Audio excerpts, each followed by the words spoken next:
Hello, my noble band of outlaws. Outlaw Samurai coming at you live with a video with this.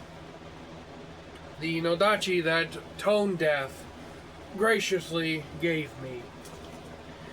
And this is not a review because the weather and things have been getting in my way of making the progressing videos.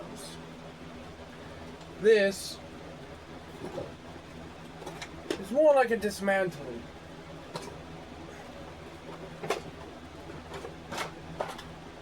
If you will. I'm going to take the sword apart and see just how much Nikago I have to work with.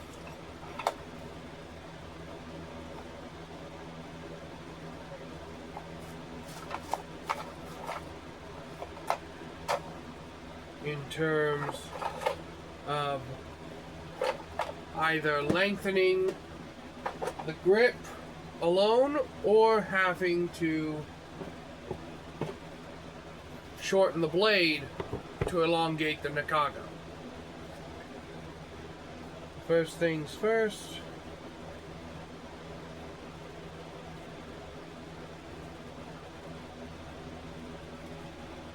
Gotta locate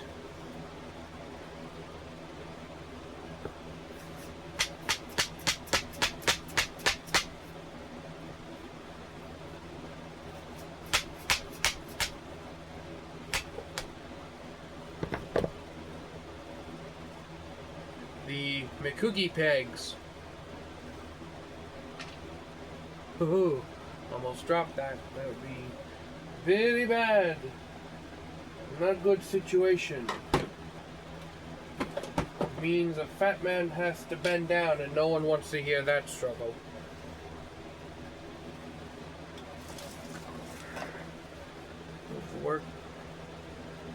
Work desk, work stool. Oh, sorry.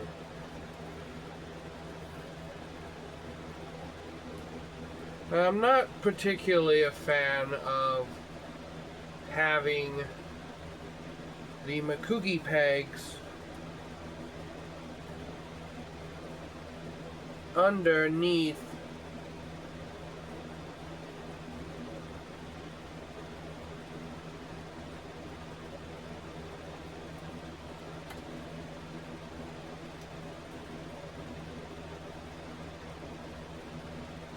the wrapping. Now, I understand putting them under the wrapping,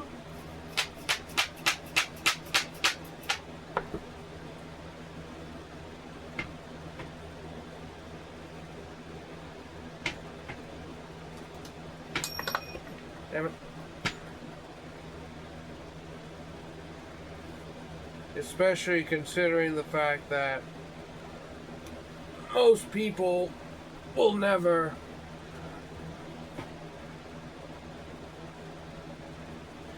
actually physically attempt to take the sword apart. But I am not most people.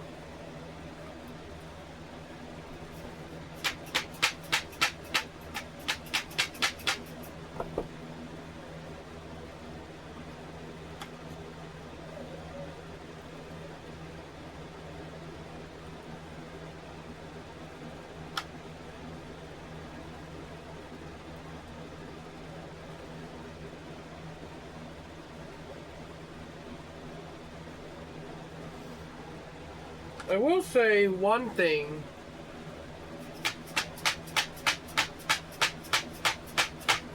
For whoever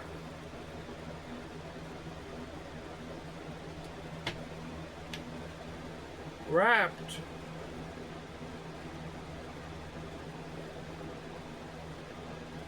this son of a bitch,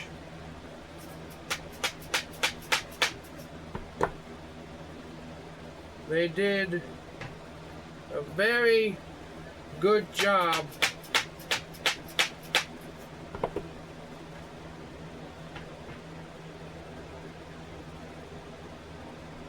ensuring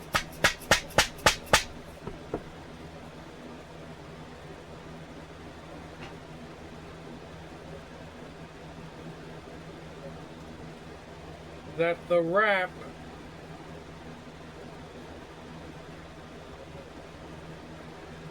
is tight.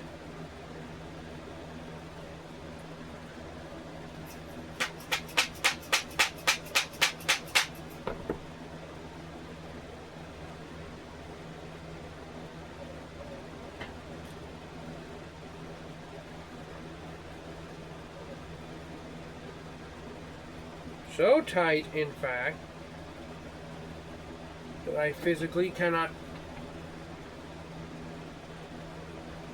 easily tell where the fucking Makugi peg is.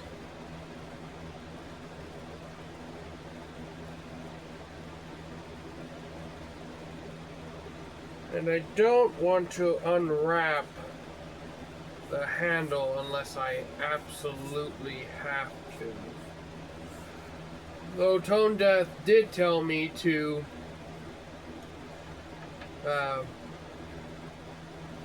play around with this sword as I see fit.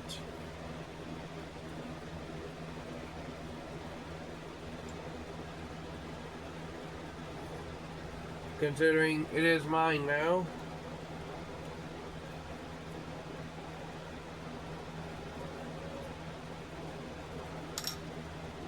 So, yeah, fuck it.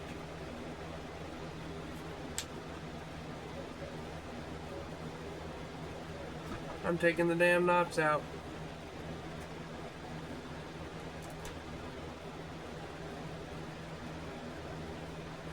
I don't feel like trying to bore a damn hole through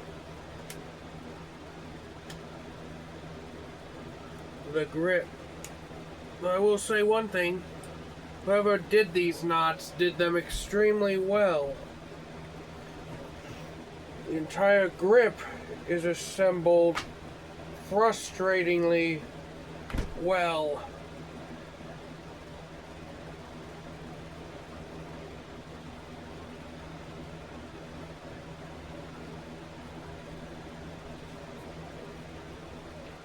Almost as if they hired someone that actually knows what the hell they're doing, which is a rarity among sword companies.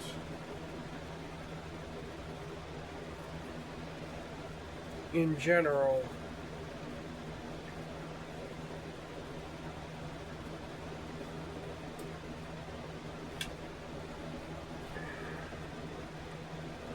Come on, you son of a bitch.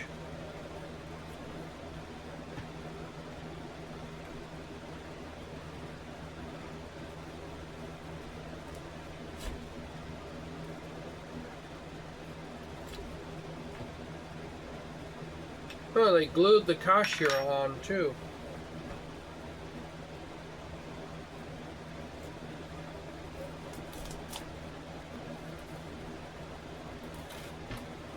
Oh no. Okay. Found where the Manuki are paper thin.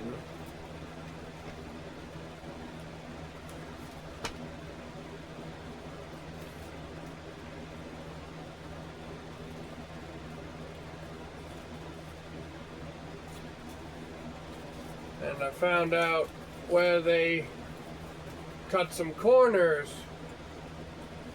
in the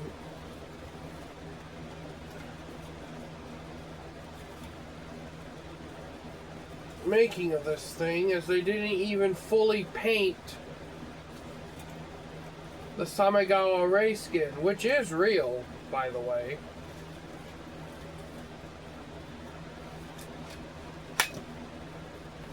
But you're going to charge presumably what I would say would be an arm and a leg.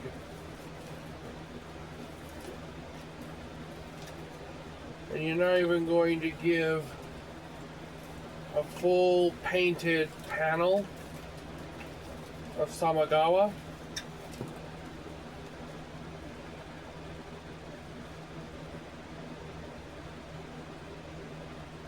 Okay, I believe these are supposed to be dragons. This is one of the most annoying wraps I have ever removed from a blade. Alright.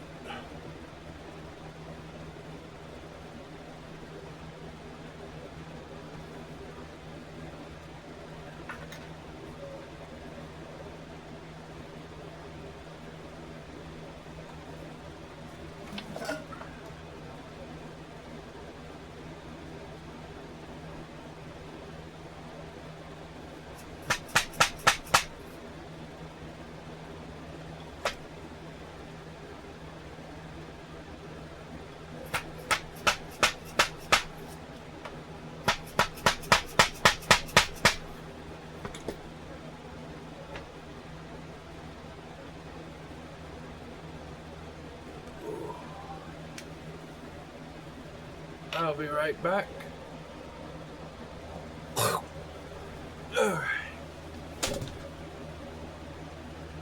Sorry it took so long. Though for you, my noble outlaws, it only took a second. For me, it was a very, very excruciating battle against a most worthy adversary.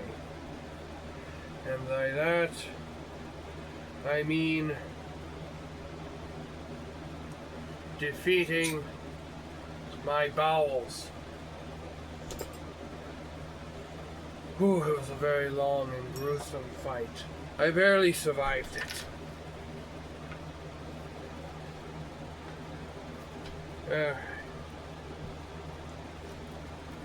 Let's try the old Allen key trick works.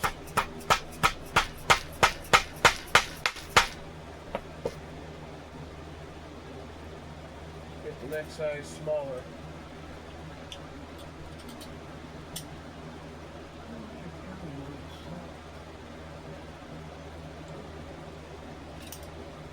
There we go.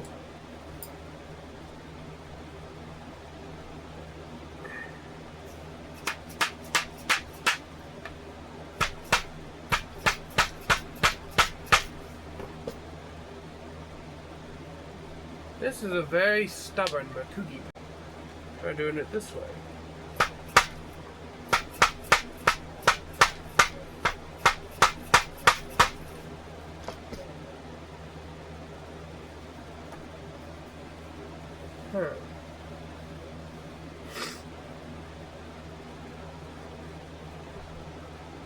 I think this is the single hardest to remove Makugi peg I have ever had the displeasure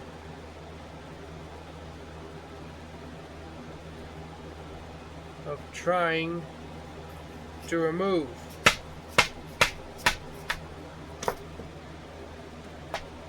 There we go.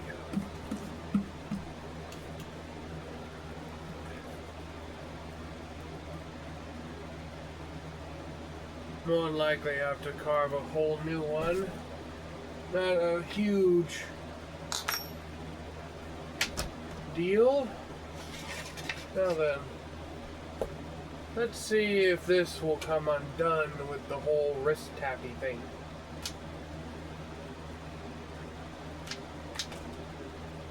Nope.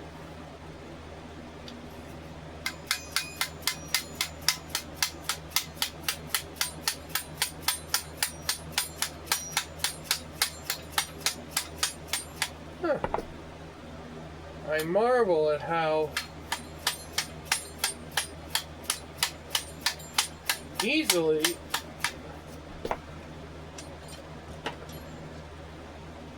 the grip seems to want to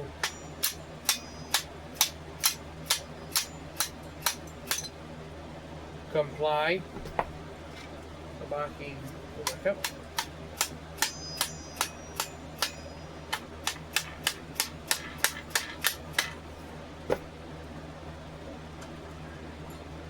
Perhaps I spoke too soon.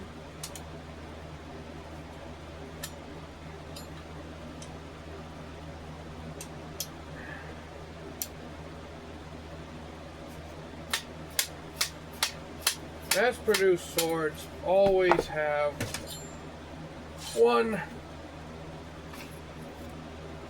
united problem, comma, the fit to the blades are usually always horrendous and filled with shavings. But something has caught my eye. And that's the length of this Nakago compared to the monstrous length of blade. There appears to be some kind of signature on here, but the Nakago... Ugh. Looks like someone did attempt to make a longer Nakago and cut it off.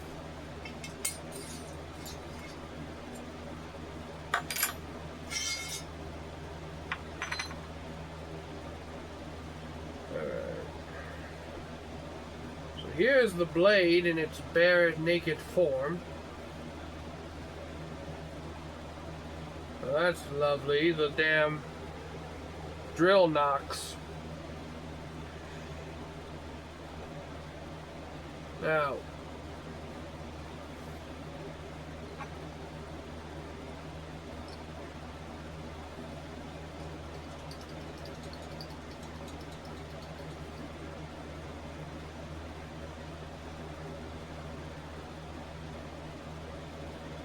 looks like I only have another inch to play with if I want to elongate the grip.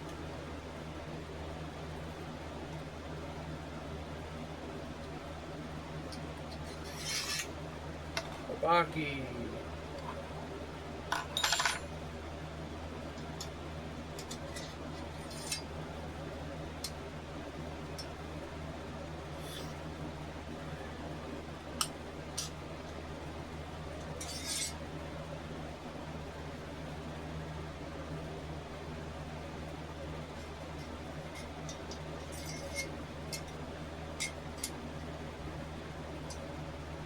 Seppa.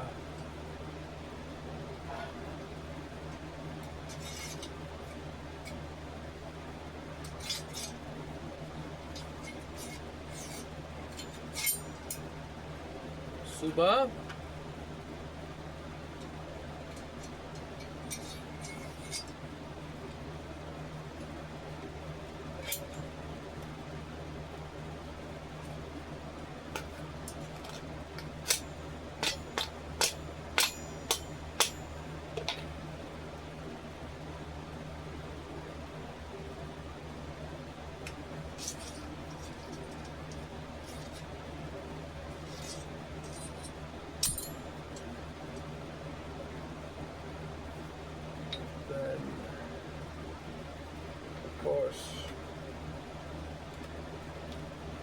Pushira.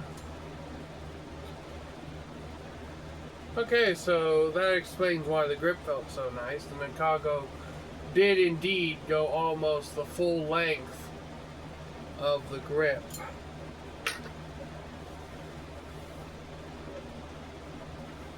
Meaning that for as ugly as this Nakago is,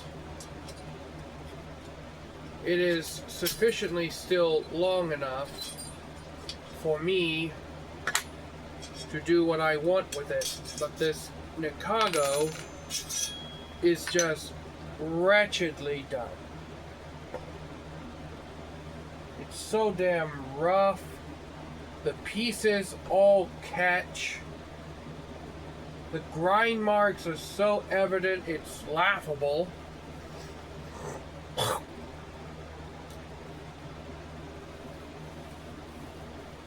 Honestly, whoever crafted this sword, the only decent thing they did was make the blade usable. So yes, I will be doing quite a bit of customizing to this blade. And if you want to know how much meat I can remove from the base of the blade, I use this trick. I put the habaki with the cutout on the spine, then just slide down until the habaki doesn't wiggle from side to side in that little pocket. Hear the clinking?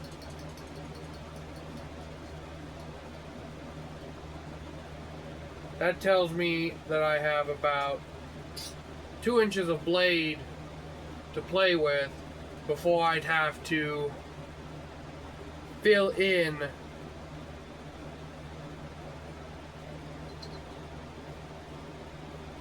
the habaki with some kind of wedge.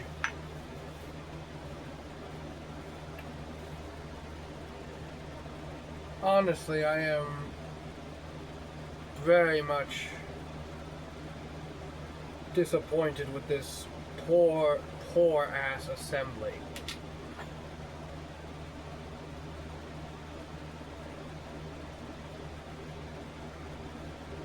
Ugh, it's just ugly assembly.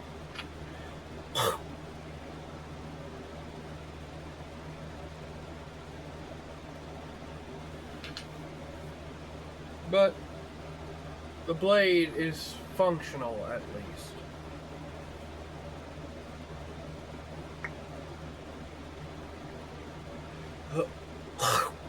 So for the time being, as soon as I have a chance to work on this, I will. And I have adamantly decided that with the length of this Nakago,